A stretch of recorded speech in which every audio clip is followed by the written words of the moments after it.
Hello and welcome again. It's Matt Parker from LeverX. Again, I'm the head of marketing and customer success. I'd like to welcome you to the Unlock Your Data from Any Source and Leverage Across Your Entire SAP Enterprise. I'll be your moderator today. With me is Sergey Seleznev, who is one of our experts here at LeverX, and he is going to be talking to you about our VeloX tool. Thank you, Matt. This is Sergey. Hello, everyone. So my name is Sergey Seleznev. I lead development organization at LeverX, and in charge for product development and custom development in SAP and out of SAP spaces. Today, we're going to talk about data and data integration and system integration. And I would like to show you and present to you one of our tools, which is called VeloX. And I'll share my screen and I'll start. So let's start with a couple of slides. In general, today's session will be split in two parts. One is the presentation part. We'll just go over a couple of slides. And the second part will be actual demonstration and the use of the actual tool. So what is VeloX? VeloX consists of two applications. You can see them here on the screen. One is called VeloX Migration Studio, which is for user and control data processing. It's a desktop application. You can install it on a Windows computer. And it's designed for data loads, data migration, data extraction. And the second tool is VeloX Integration Server. And this tool is a server-based designed for autonomous integration services. And it's normally installed on a server or servers. And it can connect different systems and processes and do any kind of process integration and data processing. At this point, we have more than 200 plugins that come with these two tool sets or tools. They are in SAP and non-SAP space. You can connect to SAP, any SAP systems, essentially to older systems to newer, including S/4HANA. You can connect to Oracle and cloud systems and essentially anything that has any kind of connectivity. We have connectors and plugins to those systems. This slide gives you a high-level view at how you can map or can combine connectivities in VeloX. You can see on the left side you have sources or initiators, and on the right side destinations. That is applicable to both tools, VXM and VXI, the Migration Studio and the Integration Server. They grouped here in four large groups: SAP, HTTP, databases, and files. And you can map and combine them in any combination. So it means that you can, for example, extract data from one SAP system using RFC BIPs or reading tables or HTTPs and OData services, so connect to the database, and you can funnel this data to a different database or to a different SAP system, or you can call or a different API outside of SAP, or you can extract it to a file. Right. Same applies to HTTP, where you can using VeloX, you can do HTTP calls again to SAP system or to non-SAP systems. And again, send data and receive data. Same with databases. You can connect database to database. You can connect outside database to SAP database. You can also expose database through API, REST API or HTTP protocols. And you can also do file exchange and things like folder watchers and folder processing and file processing. To give you some real examples and ideas how this can be used in different scenarios, I have two slides. They're gonna broken into 4 groups. First is data migration, load, and extraction. Here we indicate the direction. So you can do data load from non-SAP system to SAP system, from SAP to SAP, from non-SAP to non-SAP. And here are a few examples on the right side for this use case for data migration, load, and extraction. For example, a new system implementation where you need to perform initial data load and validation. For example, you implemented a PLM solution in SAP, you need to migrate data from non-SAP system to SAP at the initial start of the solution in your environment. Or for example, company acquisition, where you acquired a company and you need to move that data from that other company into your central ERP system. For example, customers, account receivable, account payable, and any other data. So this is another good example, widely used. Another one is test and demo data preparation, where, for example, you need to train users and you need to stage data in certain statuses and with certain values and create this data in SAP. And you need to in large quantities. So this way you can use tool for that. So for example, you can mass create materials, documents, workflows, propagate workflows to certain position or the steps in the workflow, and so on. So essentially anything that is in SAP as an object can be created and staged, and you can then use it for your training or demo purposes. Another use case is data extraction.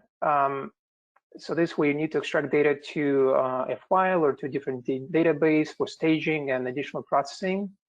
So it's also very easy using the tool to do the extraction. And another use case is data transformation, where you need to load or extract data, but you also need to apply certain business rules and transformation rules.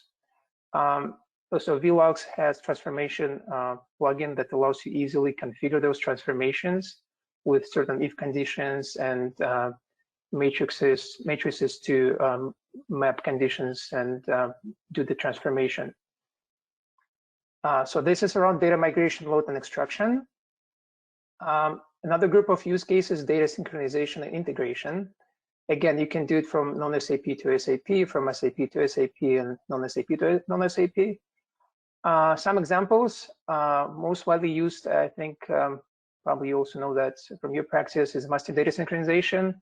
When you have different systems in your landscape and you need to keep master data in sync, specifically material masters, BOMs, customers, and anything else, right? For example, you have a JDE system, or you have something like SAP Suite on HANA or ECC6, and you need to sync it with your essential S4. So VeloX can be used for that real-time synchronization with applying, again, business rules and transformations needed.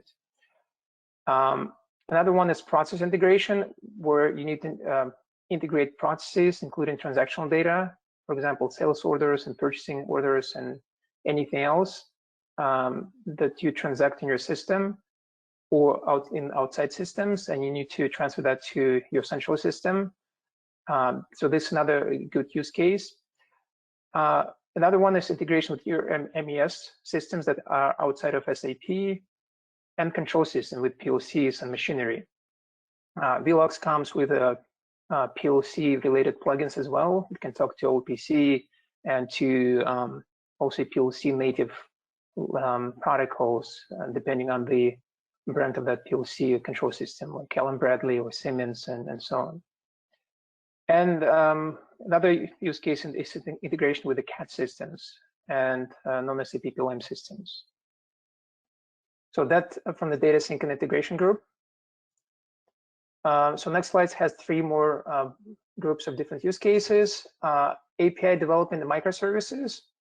VeloX allows you to easily develop REST APIs and SOAP APIs and RFC-based APIs, file-based APIs, and microservices. I'll show some quick examples later in this session of these examples. Another group is Smart Excel. VeloX has built-in capabilities to integrate with Excel files. and it brings automation. It's not just it gives you flat Excel that you just manually populate. It actually gives you real-time integration through Excel to SAP.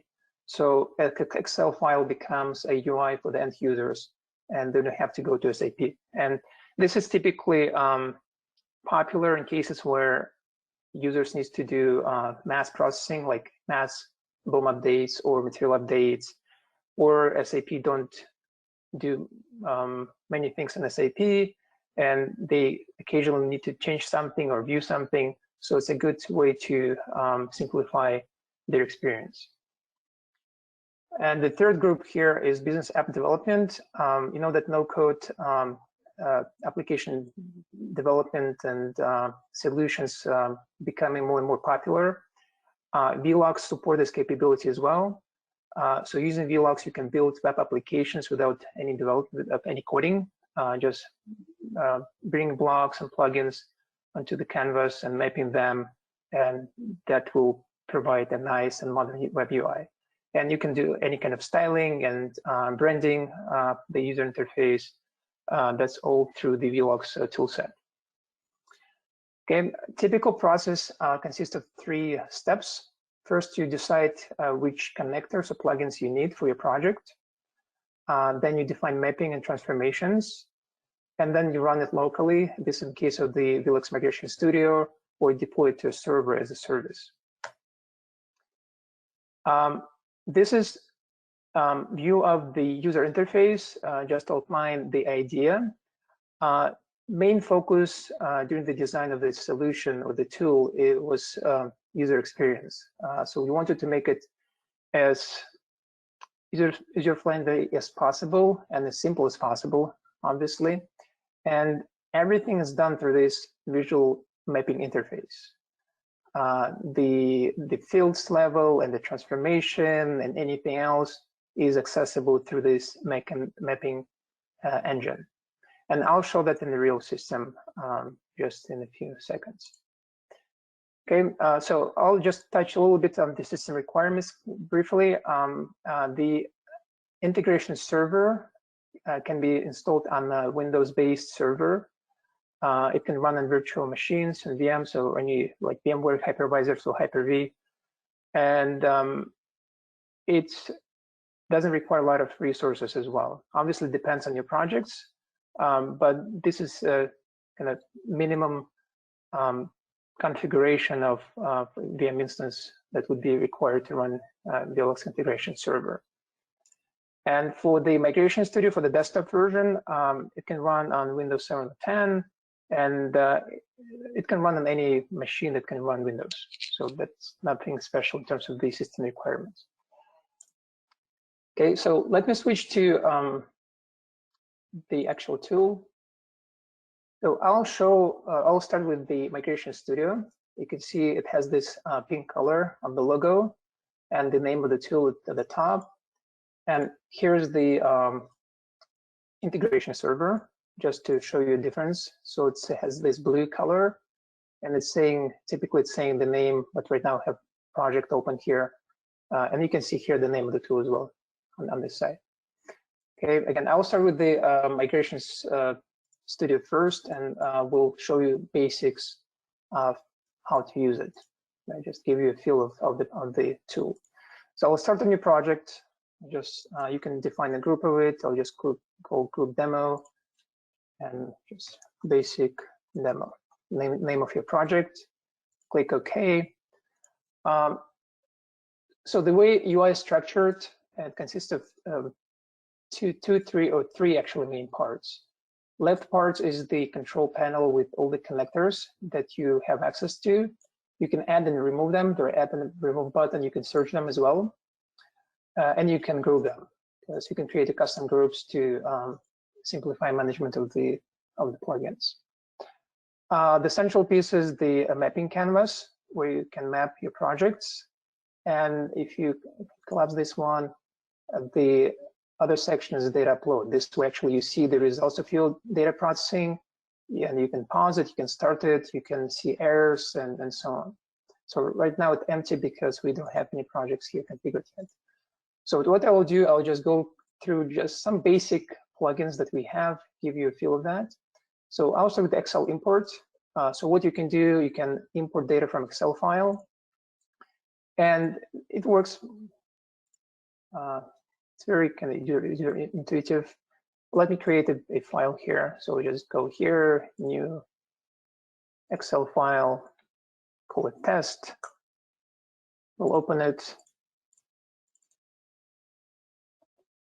So it's an empty file. So let's say we want to load materials, for example. I can call my columns and the number, for example, description, plant, something like that. Again, I can populate some values here as well, just random values, just to have something in this file. Okay, so I save it. I go back to the tool, go to files, add, and pick the file that just I created, the test. And it will show me the structure of that Excel file. You can see there is a one sheet 1, and 3 columns in that. Material number, description, plant. If I add more columns and save the file and go back here and do refresh, it will show me that there is a new column here. Okay, so now I can use this Excel file or Excel import block as an import for my data processing, and I can map it, right? So next step would be to connect to somewhere, right? To funnel this data to somewhere. Since this webinar is more about SAP, I'll touch more on the SAP side, because you can also connect to non-SAP systems, obviously. So in terms of SAP connectivities, we provide a wide range of different options. Most versatile and flexible is the use of business API in SAP. So we have a plugin called SAP Function Module, where you can call any SAP BAPI in SAP. So I'll go here, we'll connect to one of our SAP systems. We'll provide my SAP username and password. And we'll specify SAP function module name or business API name. Right, I'll get one of the documents related. So BAPI document get list is a function in SAP that returns list of documents. Right, so you can populate name of the BAPI, click get metadata, it will connect to SAP and pull the input and output of this function. So you can see that on the left side, I can pick, for example, this block here. It allows me to search documents by using different keys, for example, by document number. Okay, and it has some outputs. And the outputs you can see here in the tables. I can, for example, get document data and any kind of data related to the documents found by the parameters that I pass in the input. So the basic idea here is that any plugin like this has input on the left side and the output on the right side. And you can easily input and output data from SAP.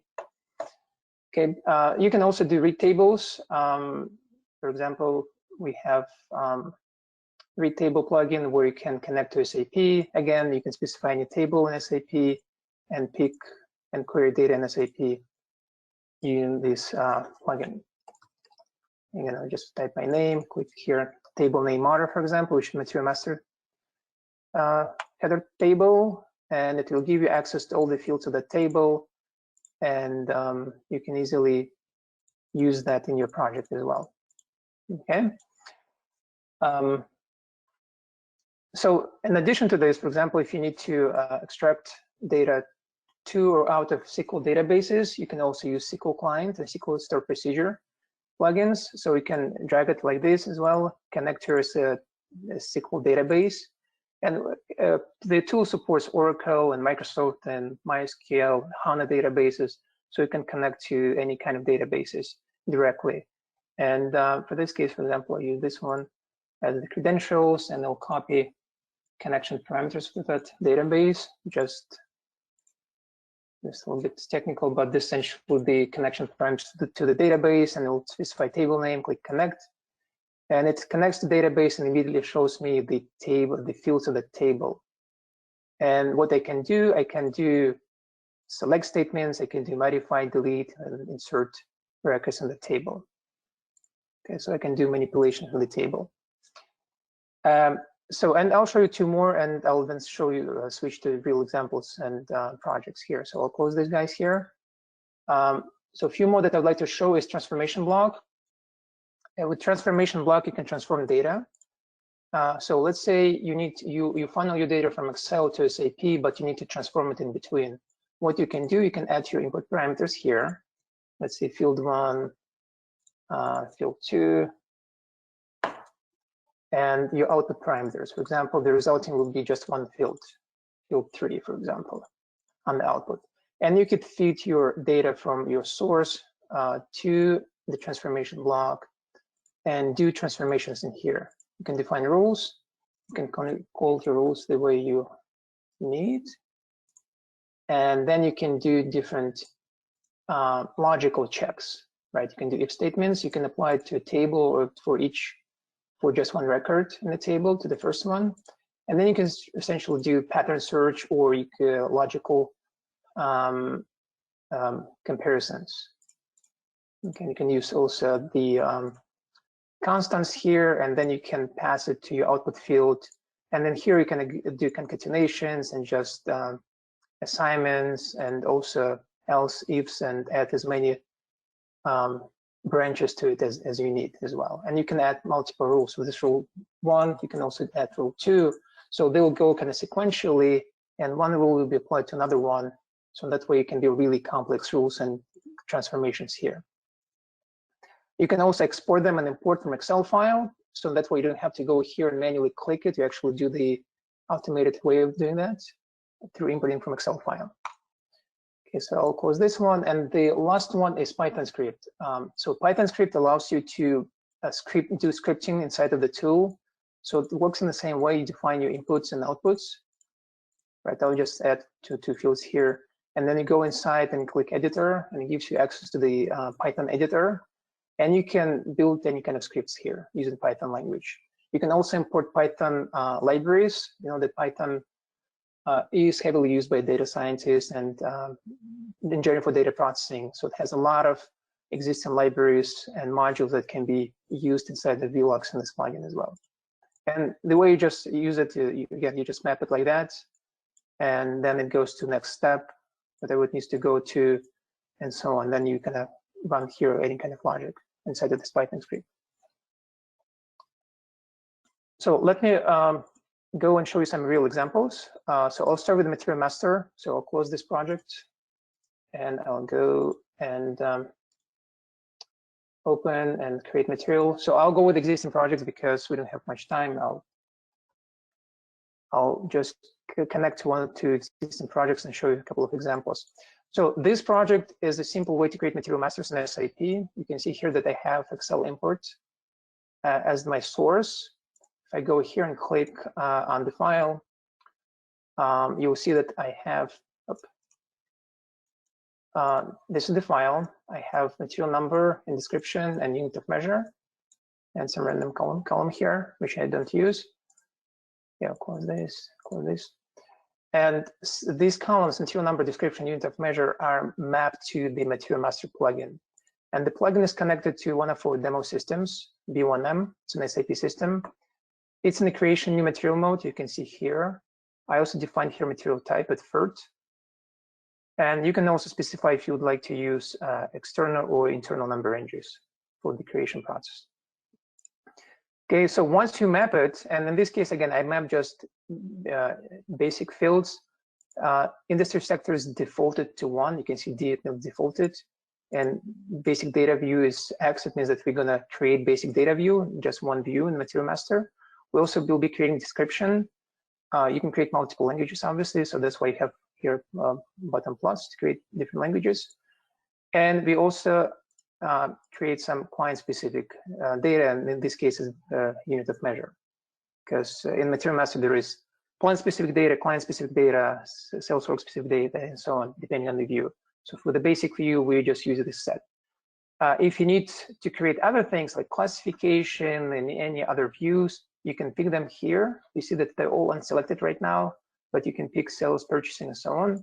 And you can also pick the actual data fields with that as well. And you can see there is a classification and long text and any other aspects of material master. It's a very complex object. So once you're satisfied with your mapping, you essentially just collapse this portion, go to data load, click analyze. So when you click analyze, it just checks, runs basic checks that there is mapping, there is no key field set, all the required fields are mapped and so on. And then what you can do, you can start it. VeloX Migration Studio allows to run for a process in multiple threads. This is very convenient when you need to process a lot of objects. For example, you need to load 1 million documents to create 100,000 materials. And if you do it one by one, sequentially, it's going to take a lot of time.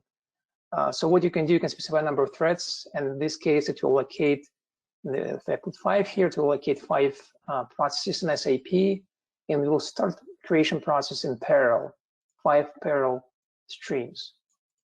Okay, so we'll go with one because we have to just really 3 materials to create. Click start. Okay, see that it created 4 materials very quick, and you can navigate to SAP just by clicking on this link. They're clickable. So let me click on this one. It will bring SAP GUI automatically.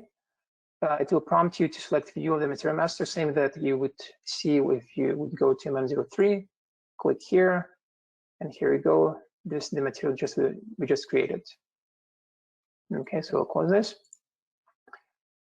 You can go back and forth in the history. So we see this on tab number 2 of 2, timestamp of that, and you can access data. You can export the Excel file as well. And I can go in history, kind of back in time and see what happened previously. So if I click back, you'll see that there is another run at 12:19 today, and this is the result of it, right? And you can also export data and so on. So this all preserved in the tool, and you can easily go back and forth and see the full history of data load. So another example is create documents. So I just do create dir. Very similar. We have Excel file here as our source. It has multiple sheets here, those sheet 1 and files, and we have dir plugin. Right. So let me connect to our SAP system. We are using our demo system here again. Enter my SAP password, my SAP user. And it connects to SAP and pulls configuration for this specific document type. In this case, it's DRW, because every document type on SAP can have its own configuration. You can see that in this project, we use document header, like document number, version, part, description, status. Status is not mapped actually, and the files. And they're on the different sheets in the Excel file. You're gonna go here, click on the input. You'll see that I have tab 1 here that has header data, and the files that has the file data. Okay.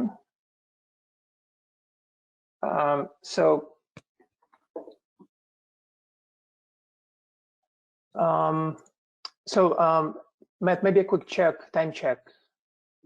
Yeah, we're a little bit beyond our time.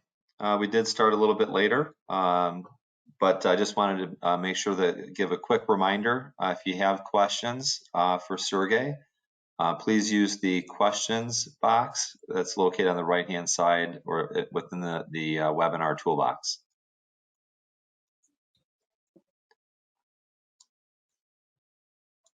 So did you want to show another example, Sergey, or do you want to open it up for questions? So since we are over time, I think we can switch the question block. Okay. Yeah, excellent. So looks like we've got a hand raised in the audience. Mark Halpern. I don't know if I can unmute you. Let's see.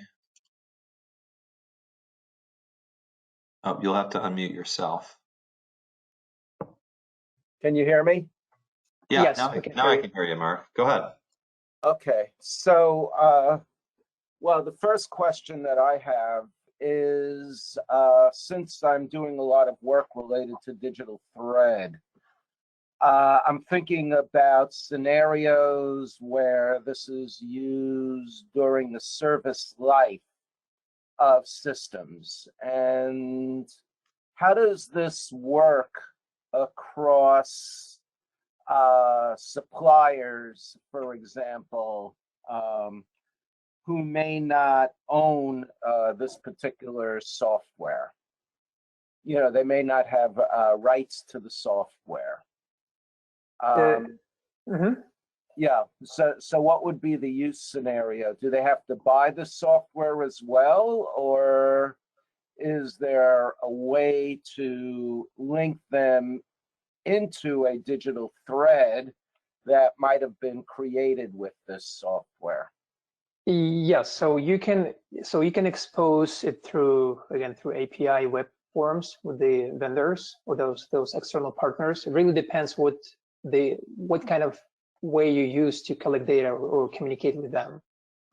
Do they need to load files, or they need to access information just visually through the web forms, or so it depends on the methodology, right, or the methods of connecting with them. If you need to install tool on their computers, then it's a different question. We need to think about this because it's a licensing question. If they just need to inject data into your process, then it can be done through APIs that VeloX can expose, and they can use it easily. And they can be easily customized for each vendor as well if needed. Okay. You also can build web applications, VeloX. So for example, this application, again, we didn't have enough time, but this application is built on top of VeloX, and you can expose SAP data, for example. In this case, we access purchase orders and SAP, and it's real time. It's all runs on VeloX, and you can pull data from SAP. You can also do drill downs. So, for example, I have listed purchase orders here, and I have navigation and can drill down to each purchase order and have a more detailed view. So all these fields are configurable through VeloX with no coding. Right. So that's the other way to communicate with external partners, and you can build these portals very easily. Okay. Thank you. Yep, thank you for the question, Mark. Again, if there's questions, you can either raise your hand, or you can use the questions tool and write them in, and then we'll address them as they come in.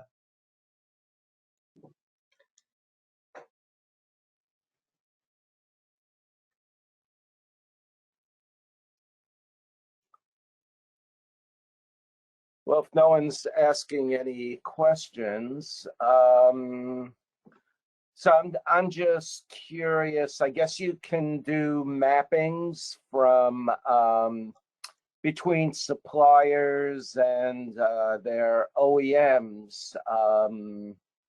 One of the big challenges that I get from my clients relates to synchronizing bills of material, where in one company they might use non-intelligent part numbers, another company they use intelligent part numbers, but it's very hard to relate equivalent items in bills of material from company A's environment to company B's environment.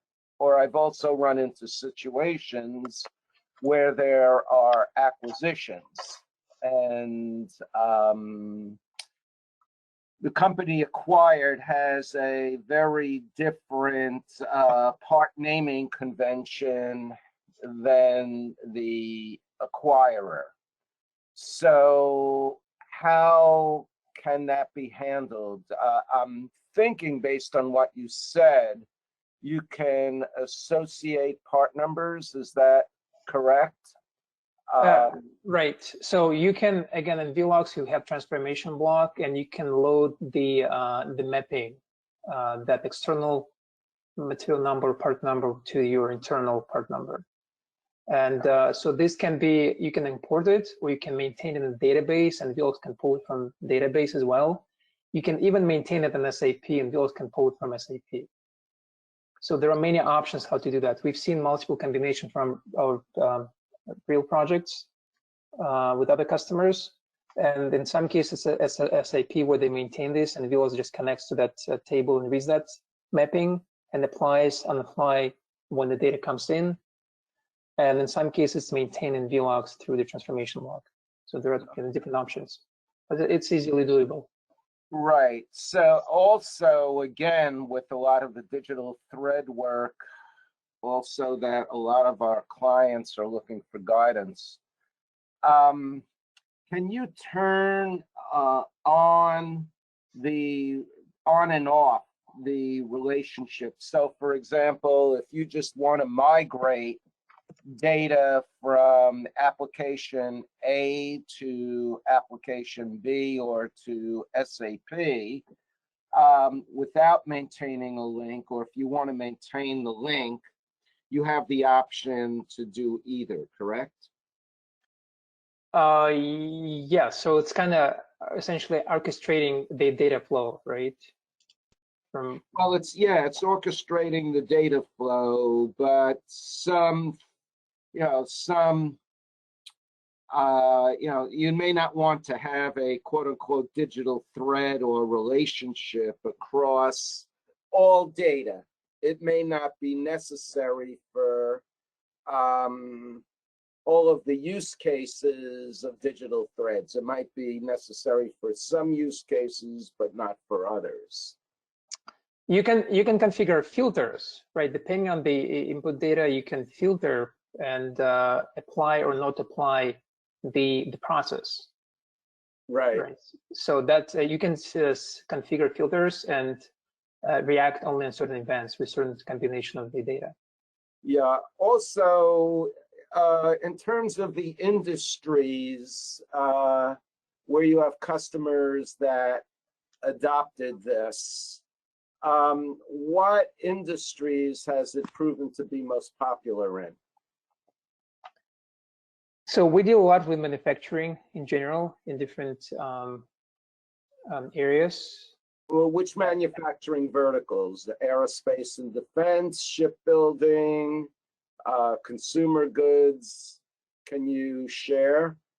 And also, what are the key drivers that you are seeing for the adoption of this? Is it to maintain regulatory compliance? Is it to gain certain types of efficiency? Can you describe both the motivations and those manufacturing verticals? Yeah, Matt, I don't know if we have stats quickly accessible in terms of the statistical information. We can send this information separately as a follow-up. Yeah, Mark, can I follow up with you specifically with that information? Sure. Okay.